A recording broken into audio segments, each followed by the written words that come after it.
I had a ring which Sai Baba had given me, which I had virtually thought, because of what Sai Baba said, it was a very valuable diamond, very, very valuable.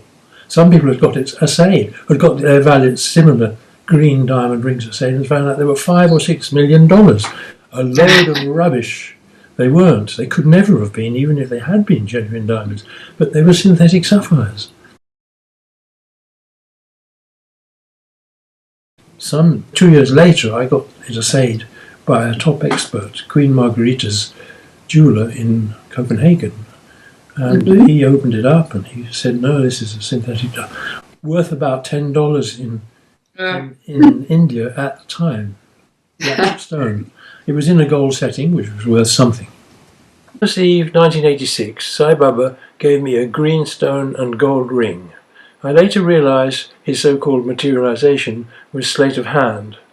In a private interview the day before, I'd offered to donate £6,000, which I didn't have with me. He said, come tomorrow to interview. In retrospect, he clearly gave these supposed very holy blessings with trinkets and such like, in expectation of a huge payback, as he did successfully with countless followers.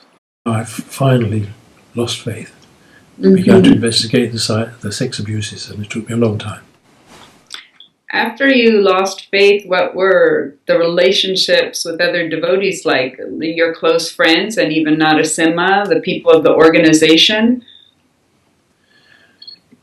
The organization, I didn't start talking to them at all about it because I knew what difficulties would be with that. But I began in my own group, and of course with my wife, Raidun, and she was very shocked at first. She wouldn't accept what I was saying. I was saying that was below, because I'd come to that stage by now. I was convinced by this time, and we never had an argument about it. We did solve it, on amicable terms. And a number of other people in the organisation, I had been telling them details of this and that and the other, and eventually I began to tell them.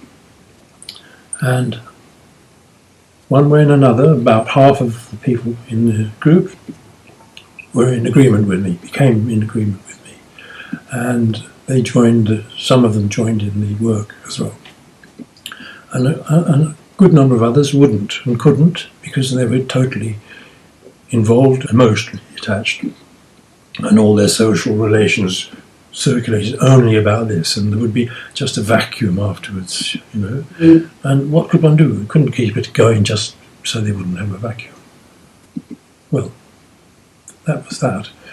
Then, when I first began to publish critical articles about him, I published them under a pseudonym for about 2 or 3 weeks, because of the power of the organisation to sue and to cause all sorts of trouble, and I hadn't figured it out. I thought it would be dangerous. I had death threats as well.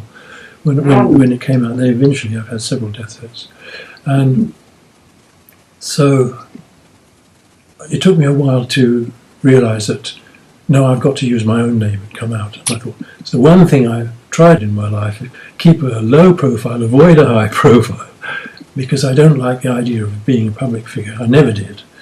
And unfortunately it didn't make me into a public figure, because I'm retired by this time. I'm a public figure on the internet for the Sai Baba people, and I've had a tremendous amount of abuse and stuff like that. But I've also had a great deal of supportive stuff and masses of information which have only bolstered my certainty in that I'm right, basically.